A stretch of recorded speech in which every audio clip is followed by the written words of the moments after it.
Acá estamos. Bienvenidos a quien se suman a vernos.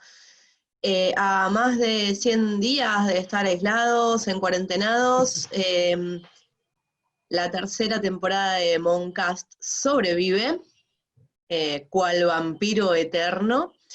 Y estamos ahora arrancando la segunda parte del segundo capítulo, justamente, sobre vampiros, y es la primera vez que en este formato en YouTube tenemos un invitado, y tenemos un invitado como súper especial, muy grosso, y al que voy a llamar especialista en vampiros. Es el primer invitado que da la cara. Total. El primer invitado que da la cara es. Es un montón. Juan Matio, gracias por sumarte este sábado de cuarentena. Brindamos a tu salud con Monscato, como debe ser. Acá el cáliz medio vampírico también. Hay que tomar. Bueno, Juan es integrante de Proyecto 5, escribe narrativa, escribe crítica, da talleres, recién viene de dar una charla sobre cyberpunk. Es tipo un chavo que hace muchas cosas, googleenlo, háganse su amigo, síganlo en Instagram, sube fotos muy comprometidas. Y bueno, Juan, gracias por estar aquí. Muchas gracias a ustedes, un placer. Tenía ganas de estar hace ya un rato en el programa, que lo conocí el año pasado, así que muchas gracias por la invitación. Y aparte en un tema que me convoca un montón, que son los vampiros, así que veremos qué podemos hacer. Buenísimo. Bueno, y acá Bernardo preparó algo. Preparó. Sí, bueno, mirá, a veces desaparezco, mirá, como los vampiros. Sí. Me confundo con el fondo. No, a mí se me había ocurrido, porque la vez pasada hablamos un poco del vampiro en general, y yo pensaba, digamos, una taxonomía de los vampiros, ¿no? Hicimos un poquito, y ahora pensaba en los vampiros en Argentina, ¿no? Y que no es quizás el tópico más visitado del mundo para la literatura argentina. Incluso el primer relato sobre vampiros en Buenos Aires no lo escribe un argentino, lo escribe un nicaragüense, que es Tanatopía, que lo escribe Rubén Darío. Después hay algunos vampiros tradicionales o folclóricos, o que podemos relacionar con los vampiros tradicionales, ¿no? En Chaco hay una vampiresa que embosca a los hombres como en las vampiresas tradicionales, y los zonas tenían a la luna, que era un vampiro, para regocijo de Lorca, ¿no? Supongo. Porque la luna se llenaba con la sangre de los nenes. Era una luna bastante sádica. Bien, la famosa luna que fue la fragua. Claro, con el polizón de nardos y Claro. que se lleva al niño. El niño de la mira. Sí, que es una acepción bastante negativa de la luna, ¿no? De la luna, una luna vampiro. Y después en el siglo XX tenemos algunos relatos no muy conocidos. Hay relatos de Quiroga, ¿no? Como el almohadón de plumas, que hay un ser medio vampírico, pero también tiene un texto del 27 que se llama El vampiro. Cortázar tiene un texto bastante desconocido que se llama El hijo del vampiro, y después, mucho más adelante, publica Fantomas contra los vampiros multinacionales, que es un cómic, ¿no? En 2010 hay una novela de Pablo de Santis que se llama Los Anticuarios, que es muy entretenida y que toma el tópico del vampiro. Abelardo Castillo tiene un cuento que se llama La Garrapata, ¿no? Donde hay una vampiro mujer fatal. Y La Iseca tiene una obra que se llama Variaciones en Rojo. No me acuerdo. Pero Drácula, no me acuerdo. ahora, se me fue. Gambaro tiene una obra que se llama Nosferatu. Beber en rojo, acá me dicen. Gracias.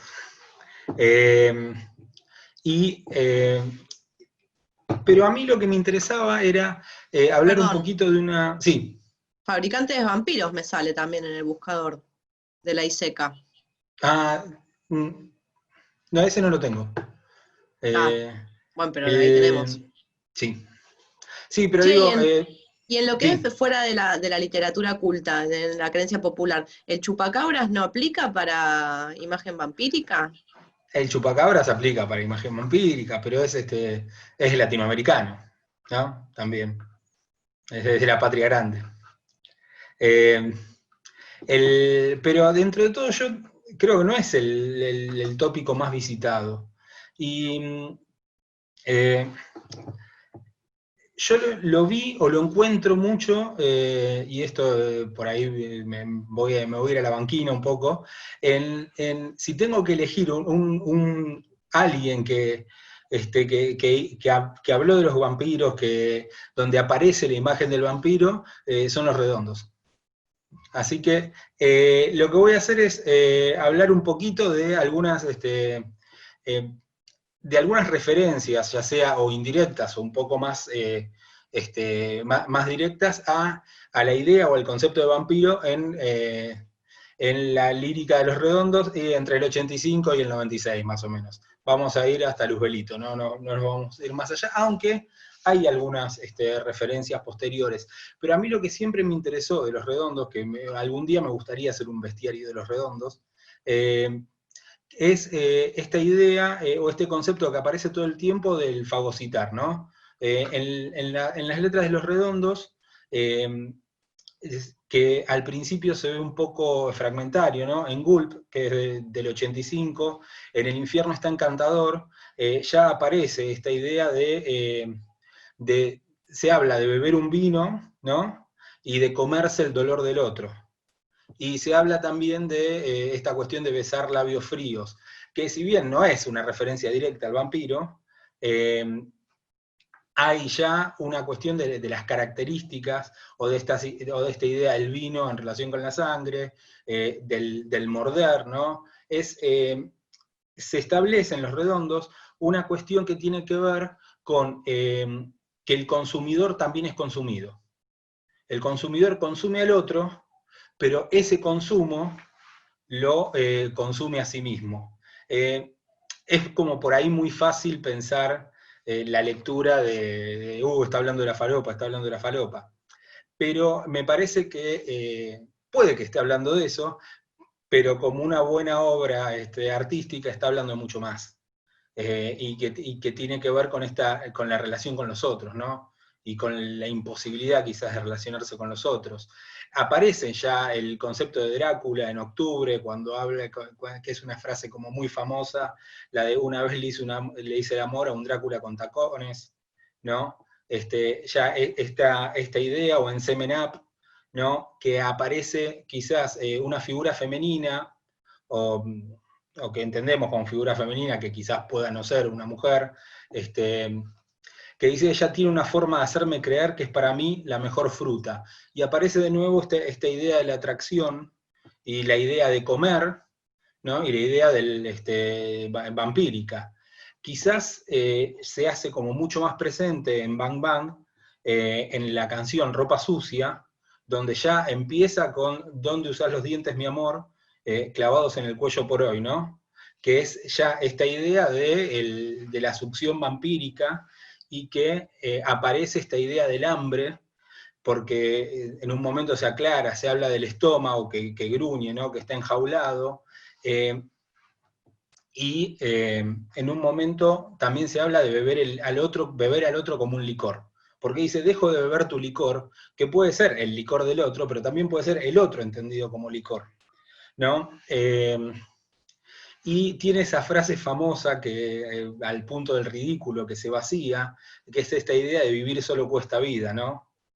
Que entendido desde la clave vampírica es la vida de quién.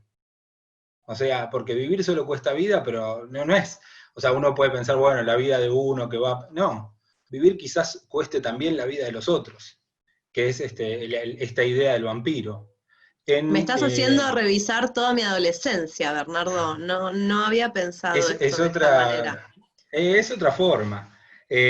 Bueno, no voy a ahondar mucho bueno, Lobo Suelto, Cordero Atado, ya en el título de este disco doble, tiene esta idea, ¿no? Del depredador y la presa, ¿no? El depredador, la presa, los colmillos, la noche, y tiene un tema que se llama Yo Caníbal, ¿no?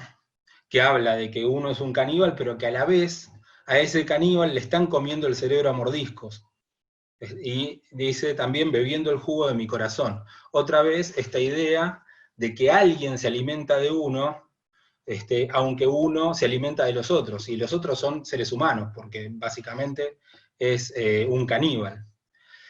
En Lobo Suelto también aparecen buenas noticias, esta idea del colmillo, la fiera, ¿no? Pero dice, o sea, ya no hay fiera en mi colmillo, pero devoro herido el espacio y el brillo de mis amantes, ¿no? Otra vez esta idea de ir sobre la vitalidad de los otros, de tomar la fuerza del otro y la relación entre el consumir, en este caso, lo sexual, que también es una característica muy, muy propia del vampiro y de esta cuestión sexual que aparece en la mordida y en el consumir al otro. Nuotatori Professionisti, que es de Luzbelito, ya vamos terminando, tiene como muy presente la construcción de un imaginario, de un monstruo o de una monstruosidad de barrio, ¿no? Porque termina este fragmento que voy a leer, termina hablando específicamente de vampiros de arrabal. Pero cuando los va describiendo, dice, cuando la marea los quiere tapar en el corazón de la noche, pagan con promesas los nenes de oro, cómo actúan estos tipos felices, cómo brillan sus muecas festivas, esta idea de la sonrisa y de los dientes, ¿no? Y de esta duplicidad que hay, esta idea de la alegría, pero también de la amenaza, metida en el concepto del diente, ¿no? Después dice, llevan el juego en la sangre y van descarados, lindos varoncitos de oro, viven temiendo despertar de sus sueños, ¿no? Esta idea, de nuevo, de la noche, la idea del juego en la sangre, porque la sangre, de nuevo, algo profundamente vampírico, y los nombra específicamente vampiros de arrabal. Para cerrar, en el último, que aparece algo que es bien del vampiro y de la idea del vampiro y de la imagen del vampiro, que es la yugular. Hay un tema en Luzbelito que se llama rock yugular. Y este rock yugular, que es un tema como muy lento, acompasado, es como que está desde el comienzo, ¿no? Está mostrando esta idea de que el otro debe ser consumido, ¿no? Dice, dame tu vida, dame y tendrás mi piedad, dame la sed de tus ojos acorazados. O sea, esta idea de tomar al otro, ¿no? Y habla de alguien que quiere escapar a la vejez, ¿no? Que básicamente tiene que ver con esto, con la cuestión del vampiro, ¿no? En la canción medio se propone un pacto, ¿no? Esta idea de vas a ser esclava del paraíso, no vas a ser esclava del paraíso y vas a bailar el rock yugular, esto que tiene que ver con la vitalidad, y esta negación, porque dice, y no querés que la lima del tiempo muerda otra vez. Esta idea de vivir a través de la energía de los otros, aparece de distintas formas, o sea, estas son algunas de las muestras. Hay muchas más, ¿no? Aparece la imagen de el pastel al que llaman la vampira, por ejemplo, y muchas imágenes que tienen que ver con el lobo también, ¿no? Que si bien no es vampiro, está ahí, está mezclado en esta idea, en este concepto del consumir y de ser consumido. Yo creo que en Los Redondos se puede rastrear desde el principio hasta el final, y en el final de una forma como mucho más mucho más presente y explícita, que solamente está, que está insinuada en los primeros discos, este problema del vampiro que tiene que ver con el ser consumido, con pero a la vez la necesidad de consumir para vivir, y que esa es básicamente o la base de las relaciones sociales, lo cual es una visión súper positiva del asunto, ¿no? Así que, si bien en la literatura quizás no esté tan visitado el tópico del vampiro, me parece que Los Redondos tienen como obras por 11 años para ir viviendo y estar presentes en posibles antologías de vampiros.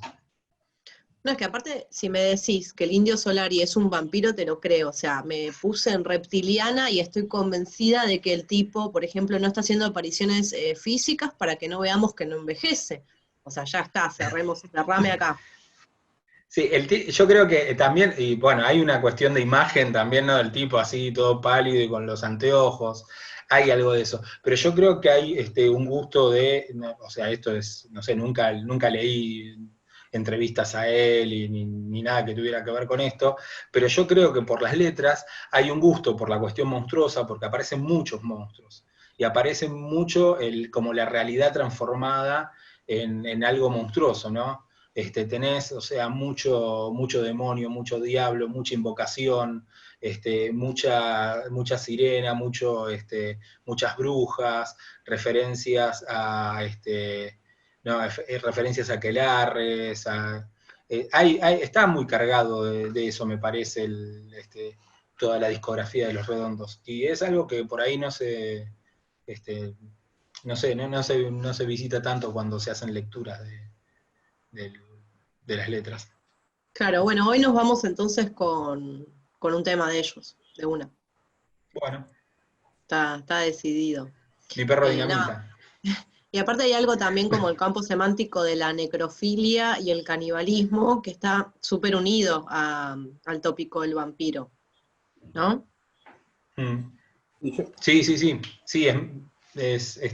es más, por ejemplo, digamos, una de las influencias para el vampiro europeo son los gules, que son como unos demonios y demonias de Medio Oriente, que lo que hacían era ir a las tumbas a comer cadáveres, ¿no? Igual creo que se puede pensar en un arco un poco más amplio las alianzas del rock en general con el imaginario gótico, ¿no? O sea, de Marilyn Manson y el cine slasher hasta cualquier cosa, de Black Sabbath, o sea, hay evidentemente, digamos, un uso. Y habría que investigar por qué, digamos, ese imaginario gótico fue tan productivo en términos de sentido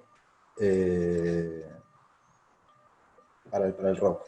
Yo quería, antes de empezar, digamos, marcar dos vampiros más en la cultura argentina, me parece súper atractivos. Uno es La Condesa Sangrienta de Pizarnik, el ensayo poético, que para ella aparte fue súper importante en términos de estilo y lo que encontró ahí. Y el otro es El Conserje y la Eternidad, que es un libro más o menos reciente de Ricardo Romero, que propone un vampiro que es como conserje de hotel y después portero de edificio, y que lo sitúa en 3 años muy claves de la historia argentina, el 55, el 82 y el 2001.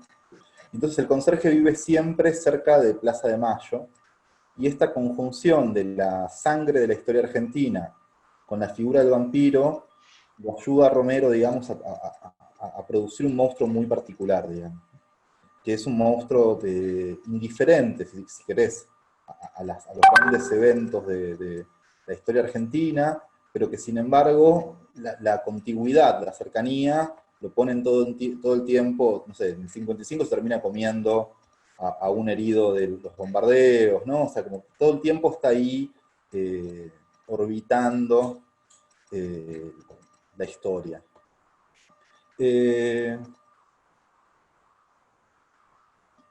Me quedé pensando un poco en lo que decías en relación a no hay tantos vampiros en nuestra literatura. Yo creo que algo de eso tiene que ver, digamos, con que el folclore europeo siempre es una pregunta cómo llega y cómo se apropia Latinoamérica de ese folclore, digamos, ¿no? O sea, ¿cómo llega el vampiro a América? Es uno de los grandes problemas del cine de vampiros en Estados Unidos, por ejemplo, ¿no? Que en un principio lo sitúa siempre en campo europeo, y que cuando vos ves cómo se acerca, siempre es problemático la aparición del vampiro en tierra americana, digamos, ¿no? Entonces ahí ya tenemos, digamos, una primera posibilidad de pensar que tiene que ver la condición de extranjero permanente del vampiro. El vampiro nace como un extranjero, es un extranjero de Europa, y después es un extranjero de América, y yo creo que va a permanecer en esa condición para siempre, digamos. Va a ser siempre el que está afuera de la muralla.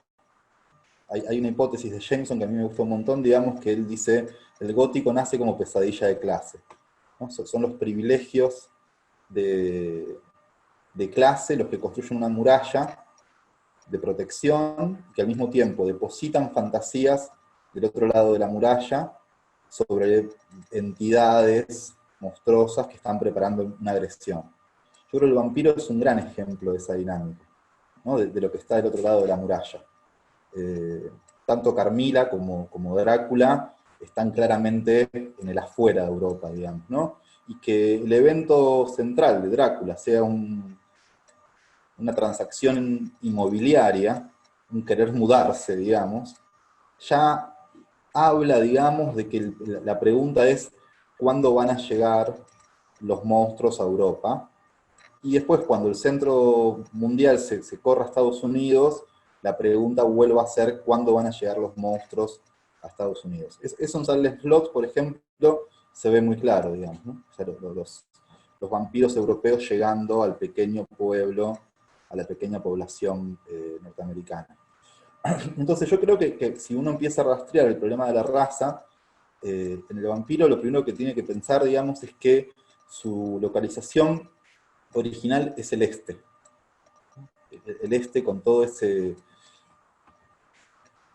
esa sombra mística que la Europa central depositó en los países del este, y que siempre han sido sospechados de supersticiosos, ¿no? Y que entonces traen una cantidad de leyendas y de relatos orales que Europa va a tomar con una actitud doble, podríamos decir. Al mismo tiempo que son supersticiones, también son monstruos ajenos que vienen a atacarnos, ¿no? Y cómo se desplaza eso, digamos. A mí eso me interesa un montón en términos de significación ideológica del monstruo que es el vampiro. Por otro lado, estar fuera de Europa ha significado generalmente, sobre todo en el siglo XVIII y siglo XIX, estar también en otra temporalidad. O sea, los pueblos no europeos son pueblos que habitan un momento histórico anterior, un momento más primitivo, más atrasado, de modo que también el vampiro es representante de una etapa histórica no moderna, precapitalista. Y eso también es interesante, digamos, ¿no? Porque por lo general están como asociados a la nobleza, a una clase dominante en decadencia. Y eso les arma un ámbito de producción de sentido un poco asociado al fantasma, ¿no? El pasado precapitalista que vuelve, que retorna, ¿no? El muerto que se levanta y se inmiscuye en los asuntos de los vivos, digamos. Y esta amenaza exterior que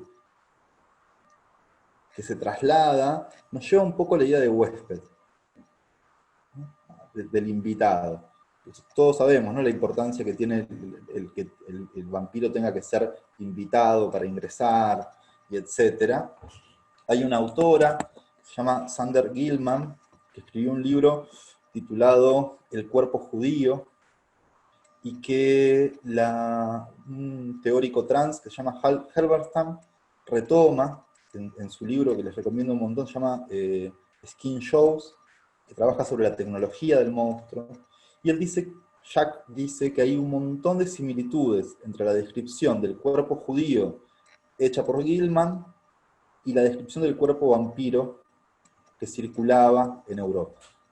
Es decir, el antisemitismo del siglo XIX es una construcción pseudocientífica muy similar a la que se da en los casos de vampirismo verídico, podríamos decir.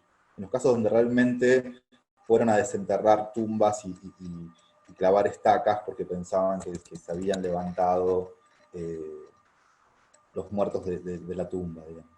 Entonces, hay, creo yo, en la idea del vampiro, una idea de la sangre que se debilita y de la familia que se debilita, muy asociada también a la contaminación de la sangre del judío en la sangre europea, que va a ser muy nítida para el nazismo, pero que es una configuración social anterior y que llevó muchos años, de hecho, tal vez siglos, construir, digamos, ¿no? Uno ve el acabado en las teorías raciales del nazismo, de una cosa que llevó mucho tiempo construir, y que circulaba historias, mitos antisemitas en Europa, que son de alguna forma simétricos a ciertos discursos sobre el vampirismo.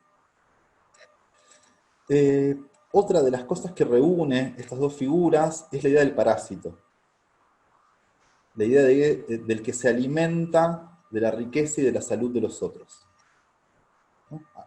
En el caso de Drácula, la idea de que Drácula llegue a Londres finalmente y se alimente de la sangre y de la riqueza de los ingleses es lo que va a desatar de alguna forma la furia de... Ustedes me van a ayudar ahora. ¿Cómo se llama? El agente inmobiliario. Barker, Jonathan Barker. Exacto. La idea que a él lo lleva a la acción es que ese monstruo llegue a Europa, digamos, ¿no? La imaginación de que el monstruo se coma a los ingleses.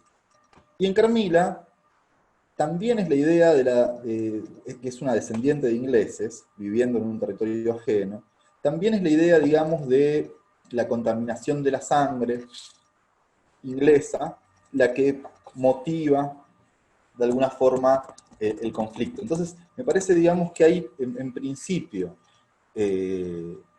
una lectura racial para hacer del vampiro que tiene que ver con un monstruo racial que se alimenta de la salud y la riqueza de los sanos y de los ricos, y que conserva el problema del extranjero siempre. Siempre es un alguien que está afuera y quiere entrar, ¿no? Extranjero, huésped, como lo queramos llamar.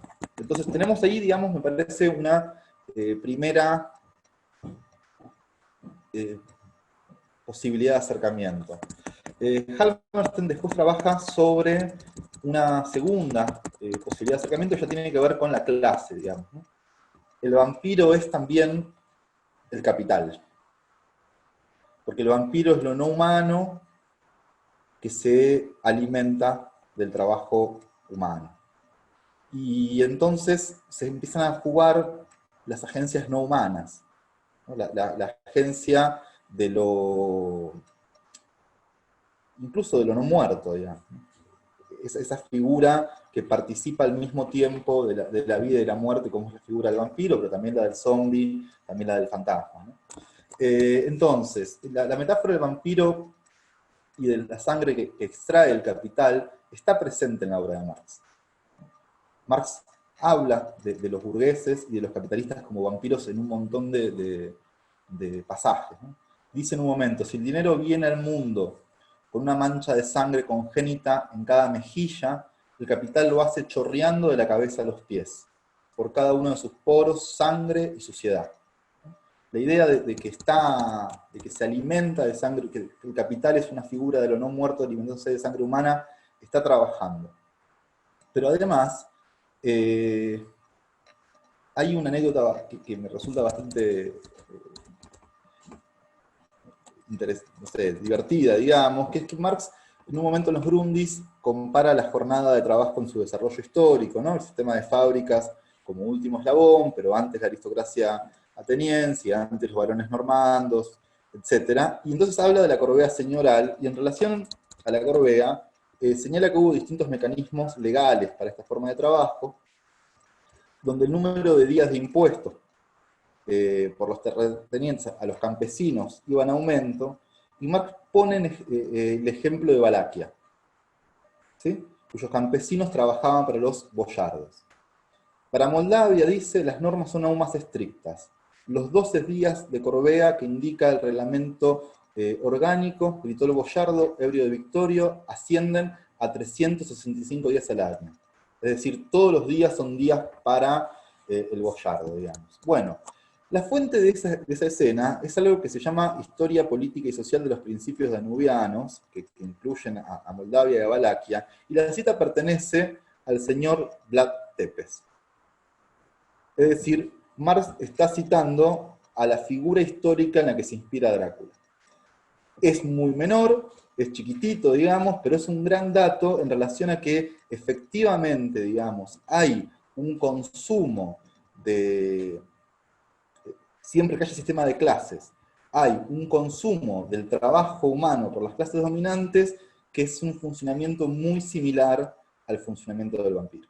Y Marx va a percibir esto, y de hecho, en algo que se llama la retórica gótica de Marx, va a aparecer la figura del fantasma en un montón de ocasiones, ¿no? La condición fantasmagórica de las relaciones sociales en el capitalismo, y también va a aparecer la figura del vampiro un montón de veces.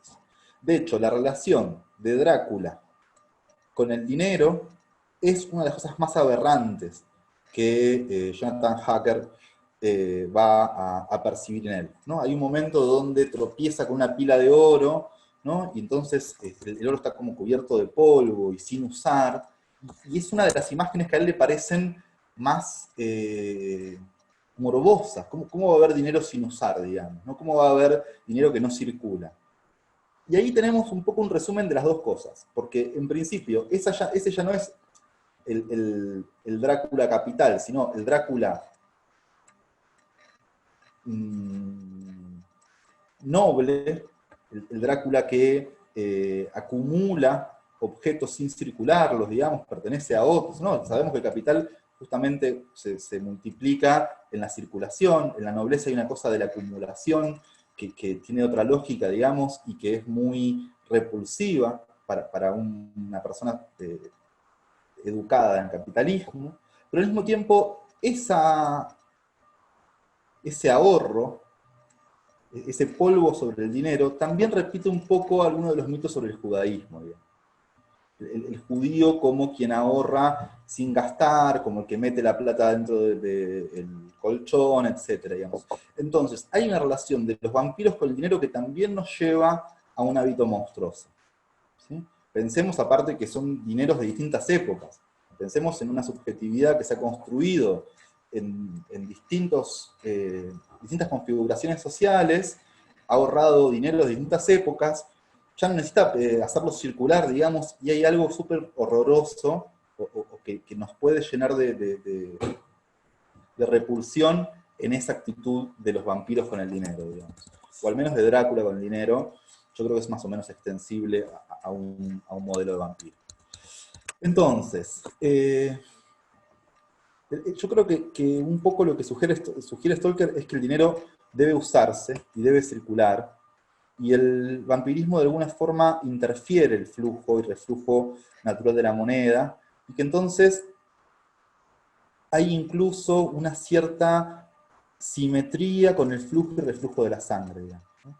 La relación del vampiro con el dinero y los flujos del dinero por momentos parece tan entorpecida, tan viciada como el vínculo del vampiro con la sangre, digamos, ¿no? Como un otro uso, ¿no? La sangre, que no es alimento, él la usa como alimento, y el dinero que debe circularse, él lo usa para retenerlo.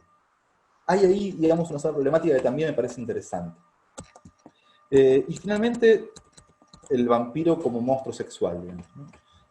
yo creo que hay una definición que da Foucault sobre el vampiro, sobre el monstruo, dice, el monstruo siempre es un modelo de diferencia, ¿no? Es siempre lo que nos ayuda a ver lo que es sano, lo que es puro, lo que está bien, digamos.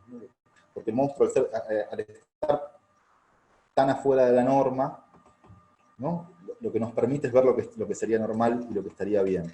Y yo creo que en ese sentido el vampiro es un monstruo que es modelo de diferencia racial, un monstruo que es modelo de diferencia de clase, y es un monstruo que es diferencia sexual.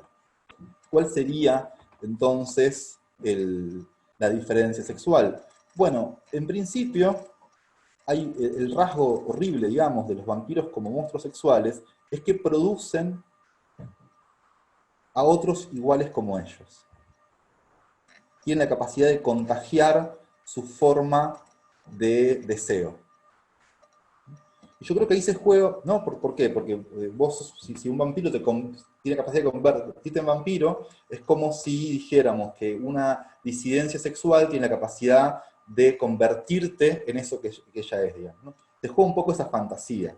Yo creo entonces que o sea, que las tensiones lésbicas en Carmila están muy a la vista, y que las tensiones homosexuales en Drácula están también bastante a la vista, pero que sin embargo Drácula y los vampiros en general no se resumen a ninguna de esas diferencias, sino que son justamente una sexualidad no humana, una sexualidad monstruosa, y que su eje de horror principal se juega en que puede producir a otros como ellos.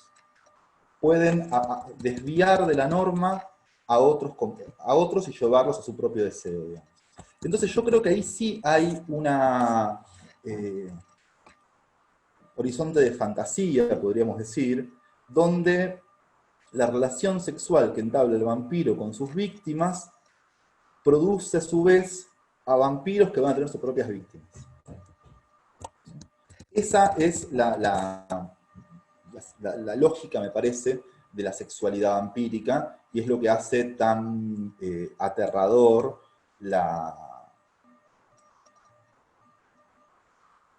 su posición, digamos, porque yo creo que no tiene que ver con la lujuria, no tiene que ver solamente con lo sensual, ¿no? Con ese acceso un poco desmedido a lo sensual.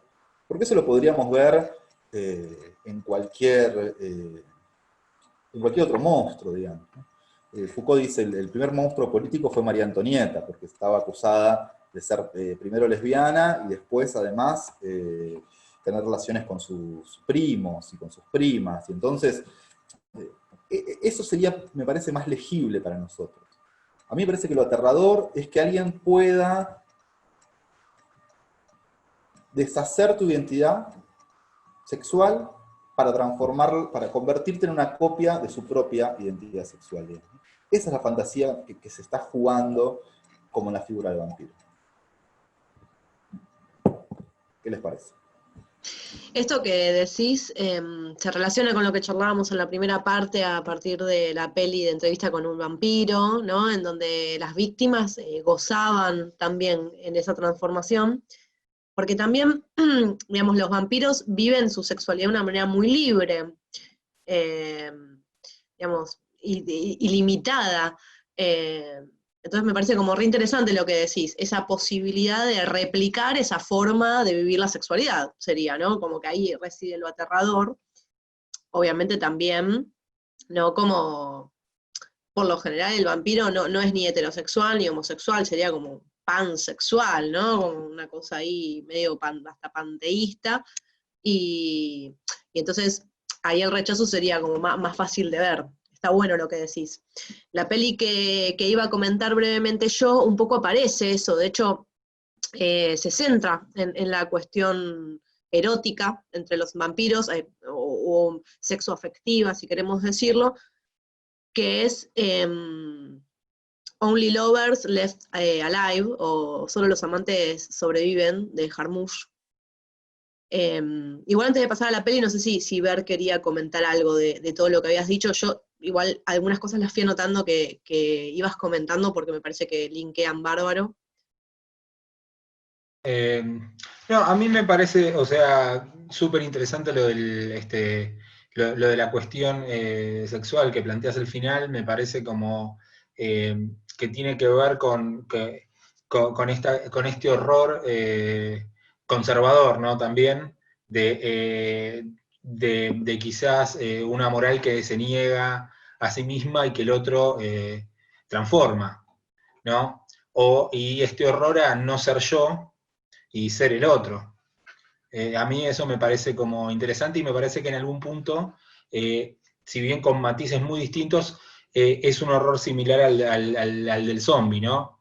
Donde uno pierde su propia voluntad, su propio eje de deseo y se transforma en la réplica de otro, que en el zombie incluso, o sea, está carente de voluntad y de razón, ¿no? Pero que en el vampiro es como la transformación de ese deseo en el deseo del otro, y me parece como muy, o sea, me parece como muy interesante y muy novedoso, no lo había pensado de esa manera, había visto siempre otras como aristas de la cuestión sexual en el vampirismo y la vampirización, pero no esa cuestión exactamente, y que está desde el primer cuento moderno de vampiros, ¿no? Que es bueno, el vampiro, el de Polidori, la relación fuerte es entre dos hombres, ¿no? Y es un hombre que todo el tiempo está llevando al otro a límites morales y restrictivos que tienen que ver con el eje del deseo.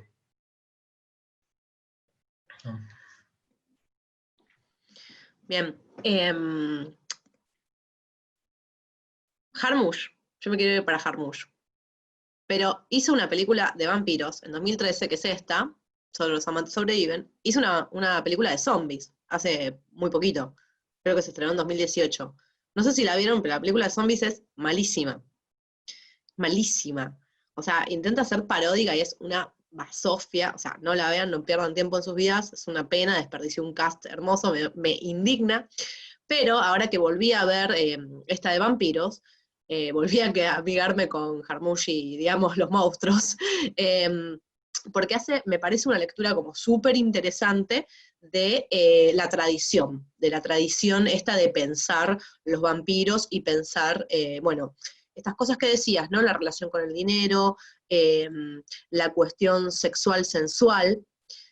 Los vampiros de 2013 de Jarmusch, que bueno, que son Tilda Swinton y Tom Hiddleston, Adam y Eva, ¿sí? Se van a llamar así. Son vampiros, no sé, o sea, contemporáneos, posmodernos. Y ya no tienen que matar para vivir. Ya o sea, no cuesta vida seguir viviendo para ellos, ¿sí? Simplemente van a usar el dinero que tienen como de la forma correcta. Hasta incluso, me parece interesante esto que decías de que el vampiro por ahí como que amarroca, ¿no? O sea, se guarda. Acá, sobre todo el personaje de Adam, no tiene ningún problema en soltar el fajo de billetes y de contribuir también al mercado, ¿no? En este caso, como lo que va a caracterizar a esta pareja es cierto esnovismo, Adam se ocupa de comprar instrumentos antiguos. Guitarras eléctricas de la década de los 20, discos de pasta viejísimos, ¿no? O sea, es como un coleccionista de objetos de música, él es músico, ella es una ávida lectora, entonces hay algo ahí con el consumo cultural muy fuerte, pero que es un consumo que está en el marco del mercado y que ellos colaboran digamos, a que continúe vivo pagando, ¿sí? O sea, acá los vampiros pagan. Y cuando tienen que beber sangre, van al hospital y le pagan a uno de los médicos para que le dé sangre se supone que de donaciones, ¿no? O sea, trascendieron esta barrera de vivir de los otros en términos de consumir al otro, pero igual entran en esta lógica, obviamente, del capital. Entonces no necesitan matar, ni necesitan tampoco convertir, ¿no? La película va construyendo toda esta forma de ser vampiros en el siglo XXI, podríamos pensar. De hecho tienen celulares. Ella al principio, hay algo también de lo extranjero muy fuerte, se mudó a Tánger, está en Marruecos, él vive en Detroit. Sabemos que son vampiros que por lo menos tienen 3, 4 siglos. Ella es amiga de, supuestamente, Christopher Marlowe, ¿no? Que era un vampiro, por eso decía, el indio también podría serlo. Christopher Marlowe, que tiene una imagen de Shakespeare con un cuchillo clavado en la frente. Hay algo ahí también súper interesante, como que se da a entender de que los vampiros muchas veces se dedican a las artes y que no pueden hacerse cargo de sus producciones artísticas, así que las sacan al mundo a través de otros o de otras, ¿no? Que sería el caso de Marlowe. Entonces, esas son cositas, guiños de Jarmusch que en esta peli hace bien, a diferencia de la de zombies. Entonces decía, ella está viviendo en Tánger, y se hablan por videollamada, ¿no? Hay algo ahí medio cuarentenoso también de la peli. Y bueno, y cuando se juntan compran el pasaje de avión y, digamos, viven en el mundo según las reglas, digamos, del capital, del mercado, y se adaptaron. Que pensaba, era un poco lo que no habían podido hacer los vampiros de Entrevista con un vampiro, los vampiros de los 90, ¿no? Los vampiros más decadentosos, tipo Lestat. Bueno, veíamos que al final Luis podía como adaptarse un poco al ritmo de los tiempos, ¿no? Porque qué desafío también ser vampiro. Vos decías, Juan, algo así como que fueron constituyéndose a partir de distintas configuraciones sociohistóricas, ¿no? O sea, sus identidades también atraviesan los siglos y todos los discursos de saber que esos siglos fueron construyendo. Otra cosa como muy simpática que tienen estos vampiros es que son completamente cientificistas. En un momento el personaje de Adam se queja porque hay una conexión eléctrica muy mal hecha, muy desprolija, y él construyó una dínamo mucho más avanzada que le permite captar energía a través de no sé qué. Y hay un montón de comentarios en la peli que hablan de los seres humanos como zombies que desoyen una y otra vez el conocimiento científico, que es lo que nos permitiría entender al mundo. Entonces, o sea, en ese sentido, la verdad es que son como vampiros bastante particulares. Él al principio es más está muy pegadito como al ideal romántico, al parecer fue amigo de Byron y de Shelley, le quedó la cosa medio suicida, ¿no? Eso vendría a ser como lo que dispara el argumento de la película, pero al final, para ir cerrando, ¿qué pasa? ¿Por qué el título de la película? Solo los amantes sobreviven. Bueno, por una serie de circunstancias, ellos se quedan sin sangre. ¿Sí? No perdieron la posibilidad de acceder al suministro de sangre.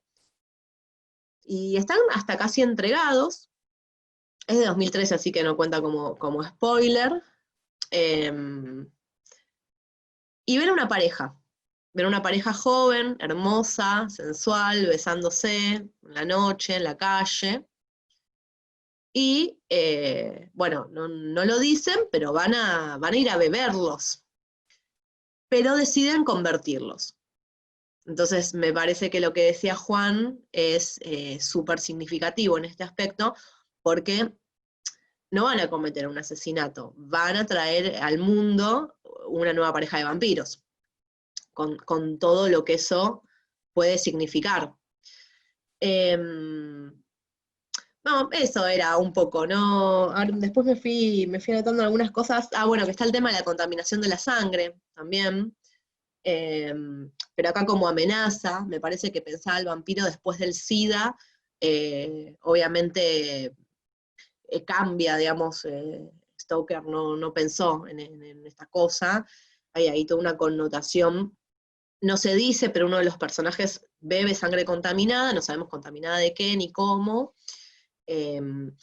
Un personaje también bebe a un humano y le cae mal, ¿no? Y el humano es del mundo del rock, hay linkeo con los redondos, y entonces el otro le dice como, bueno, es obvio, o sea, era un rockero, ¿qué esperabas que tuviera en la sangre, ¿no? ¿Qué tipo de sangre esperabas para beber?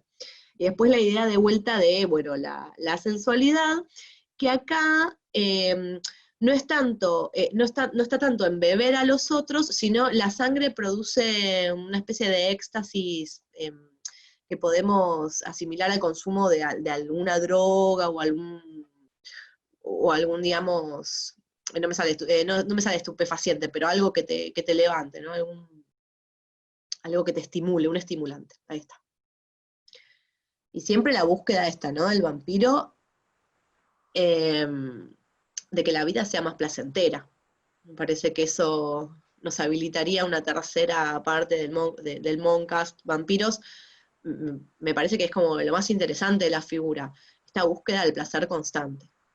El personaje de Eve, de Tilda Swinton, le dice a Adam, cuando está ahí medio suicida, viviste tantos siglos y todavía no lo entendiste.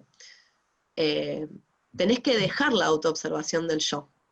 Tenés que dejar de pensar en vos mismo. Y tenés que mirar hacia afuera y disfrutar lo que está afuera. No te sirve de nada la conciencia, la autoconciencia, digamos, ¿no? Una cosa hasta incluso subjetiva, pero en otros términos, porque tampoco deja de ser subjetiva, pero más en conexión con lo otro. Y ahí también está lo de que deben vivir a partir de la vida de los otros, del afuera, ¿no? Me hacía pensar mucho lo que decías en relación a el capital financiero y el capital productivo, digamos, ¿no? Hay como una fracción, un alejarse del capital de la violencia inmediata, ¿no? O sea, el vampiro tradicional se come a una persona particular, digamos, ¿no? Estos vampiros parecen poder acceder de una forma mediada por el mercado a una sangre de una persona que ni siquiera ven sufrir. Entonces hay algo, digamos, de, bueno, yo invierto en acciones, total, eso, ¿cómo afecta eso la vida particular de la gente, digamos, ¿no? Entonces, me parece que hay un movimiento muy parecido al de los zombies, que es que de una cosa muy concreta se empieza a abstraer la figura, y casi siempre es recapturada por el cientificismo, digamos, ¿no? Como el vampirismo como virus, la condición de zombie como virus, digamos. Hay como una recaptura del discurso científico de eso que nació justamente en las antípodas, digamos, ¿no? En un campo irracional y qué sé yo, y de repente la ciencia se encarga, o más bien las fantasías científicas que circulan en la sociedad se encargan de recapturar eso, digamos. Hay algo que me interesa ahí de eso. Y por otro lado, la idea del coleccionista, ¿no? El vampiro, el fantasma siempre están preocupados por el pasado, digamos, ¿no? Siempre tienen una posición un poco melancólica y te rodean de objetos de otras épocas, ¿no? Eso también me parece que es bello en algún punto. Sí, de reliquias, ¿no? La idea de reliquia. Esto del discurso cientificista para mí nos da pie para ya pasar a nuestra sección estrella, que es, Juan, no sé si la conoces, se llama 1, 2, 3, Ojo cuando te vayas a San Clemente. San Clemente. En Pero este caso, vendría a ser, ojo, cuando te vayas a Filipinas. Claro. ¿Por qué? ¿Qué nos han traído las novedades científicas las últimas semanas? Hubo avistamientos, ¿no? Y apareció una suerte de vampiro, en realidad es un murciélago, ¿no? De tamaño considerable, ¿no? Creo que 1,70 m, algo así. 1,70 metros puede medir el amigo murciélago, no sé si vieron el video, es bastante impresionante, sobre todo esa cara que tiene. Vamos a poner el video, En algún momento subimos el video, una cara como de lobo también, ¿no? Porque... No, es que vos ves el moverse y es un tipo. Yo estaba buscando la cremallera. Es gigante, es gigante. Yo no aguanto un round con ese. No, está complicado. Y después, también como en noticias, digamos, no es nueva. No investigamos lo suficiente, pero sabemos que en la actualidad hay gente que toma sangre, hay gente que bebe sangre. Entonces, así, en una búsqueda rápida te sale en el barrio francés de New Orleans. O sea, hay un New Orleans francés. No, sí, obvio, Claro, ¿no? Pero es no lo la parte había. más, no, es el barrio francés es como la parte más vieja de Nueva Orleans, que es donde viven los vampiros de Entrevista con el vampiro. O sea, toda esa parte que tiene, viste, los balcones y eso es el Claro. barrio francés, que es como la parte más vieja de Nueva Orleans. Bueno, ahí efectivamente hay gente que toma sangre. No se sabe todavía si es una condición psicológica o un alivio, dice, para ciertos síntomas. Yo pensaba, ¿quién no tuvo el impulso de, ¿no? Como beber mínimamente la sangre de ese corte en el dedo pulgar? No sé si lo hicieron, no quiero que me juzguen, pero Pero ahí es la sangre propia. es la sangre propia, bueno. Pero Esta gente me parece que se junta y hace intercambio. es un comienzo, digamos. Yo el cáliz para beber sangre ya lo tengo. Si el aislamiento sigue, no puedo prometer que no me pase al vampirismo o alguna otra locura que me dé de tanto encierro. ¿Eh? Pero así como es muy común tener la tentación de beber la sangre de la pequeña herida de uno, también es muy común tener revulsión por la sangre ajena, digamos, ¿no? O sea, como no es una cosa especialmente tentadora. Sí, pero para mí ahí hay un tabú, ¿eh? Te digo, si me apurás a pensarlo, así como vos decís, che, acostarte con tu mamá, no, qué asco. La gente esta que siente tanta repulsión, que se llega a desmayar, ¿no? Gente que realmente tiene como hasta fobia de ver sangre ajena, para mí hay un mecanismo que activa un tabú, que es que no saltes al cuello de la persona a clavarle los colmillos y te la Bueno, bebas, ¿no? Y Sería. justo viene en la línea de que el otro día estábamos hablando de los tabúes y pensando qué nuevos tabúes podían surgir de la cuarentena. O de esta situación nueva, ¿no? De acá a 500 años, cuando la gente se siga saludando con el codo, aunque no haga falta, ¿no? Bueno, Este, todo lo oral del vampirismo no lo exploramos, en ujú. casi creo que llevamos 2 horas de capítulo y no lo exploramos porque es todo un mundo, pero digamos que estamos viviendo una etapa en la que la oralidad está Sí. bien reprimida, ¿no? Ujú. Sí, hay sí, algo también sí, de la endogamia, ¿no? Para entrar en el tema de los tabú, de la endogamia vampírica, que también es muy particular, digamos, ¿no? Por ahí, influencia de la nobleza, pero son todos primos, ¿no? O sea, habría de pensar cómo arman las familias de los vampiros, porque, por ejemplo, estos vampiros que vos contabas, una pareja va a convertir a otra pareja. ¿Son sus, qué? Criaturas? ¿Hay una especie de tutela del vampiro mayor sobre el vampiro que convirtió? ¿Se podría armar una simetría o no sobre los padres? Es rara la familia vampira, ¿no?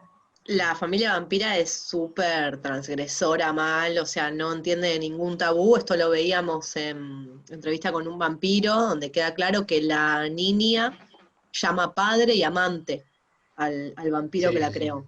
Son lo mismo.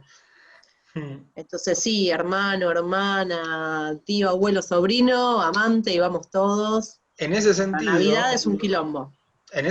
para mí está, o sea, es bastante acertado y claro el nombre que se les pone a estos vampiros, ¿no? Porque es el mismo problema de la Biblia, ¿no? El primer hombre y la primera mujer y después con su descendencia, ¿cómo se establece esa línea de descendencia?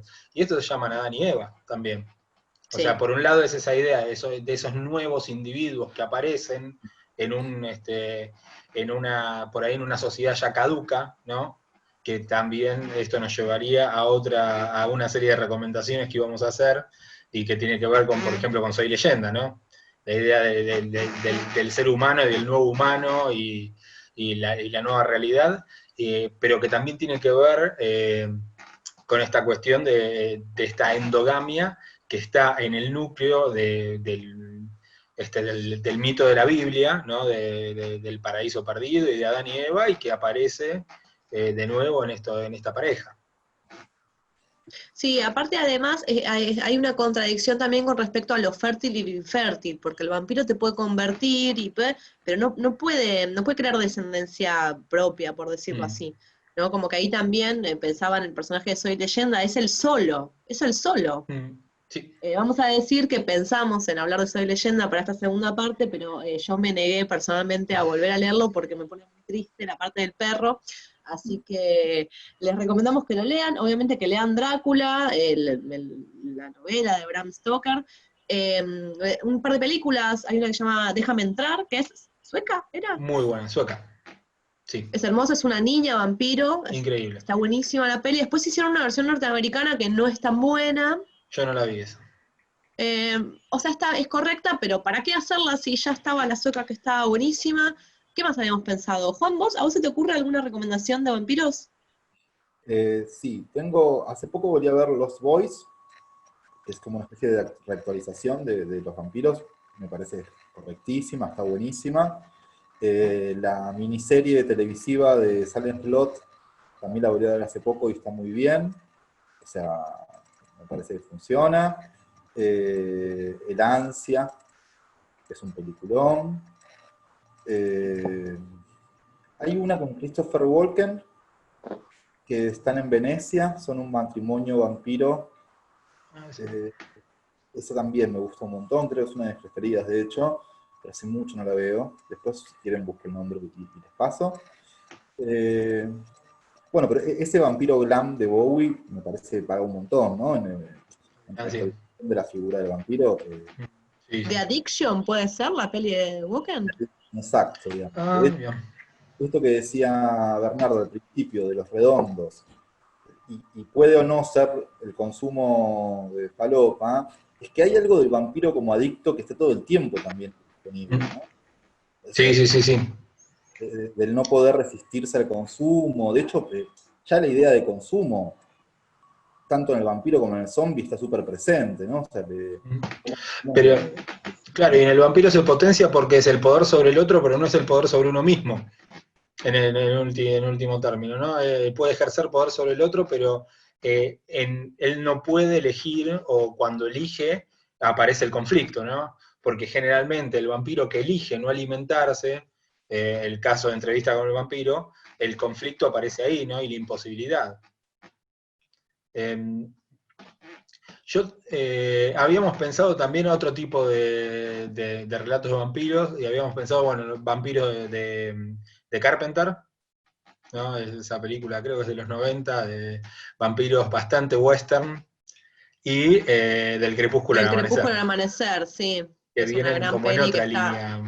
está bueno para volver a ver en cuarentena. Bueno, y si se les ocurre alguna más, que seguramente hay un montón de cosas, o algún vampiro argentino, me quedo como con ganas de engordar ese corpus, bueno, nos pueden escribir por el Facebook, por el Instagram, nos pueden escuchar por Spotify. Todavía no subimos los capítulos de esta última temporada, pero lo vamos a hacer en breve, lo prometemos, solemnemente por Zoom. Bueno, y ahora nos van a estar viendo en Zoom. Juan, muchas gracias, estuvo buenísimo todo lo que dijiste. Muchísimas gracias. Buenísimo. Espero que la hayas pasado bien. Bueno, nunca dijimos, bueno, pero vos sos Bernardo, yo soy Lucía, hacemos Momcast, ya hace 3 años. No podemos decir que sobrevivimos una pandemia, porque en realidad todavía la pandemia sigue, pero llegamos a vivir una pandemia. La transitamos. Es un la transitado, así que por ahí el próximo capítulo podría ser con algo de ciencia ficción, ¿no? Porque estamos en esa. Me copa. Bueno, hasta la próxima entonces. Sí, y Proyecto 5 que visiten, ¿no? Que es el proyecto. Sigan en Instagram, en Facebook, Proyecto 5, hay muchas cosas, muchos talleres súper interesantes, muchos artículos también, yo ahí escribo algunas veces, y nada, sí, eso, síganos, quiérannos, demuéstrennos cariño, por favor, sean la sangre que nos da vida.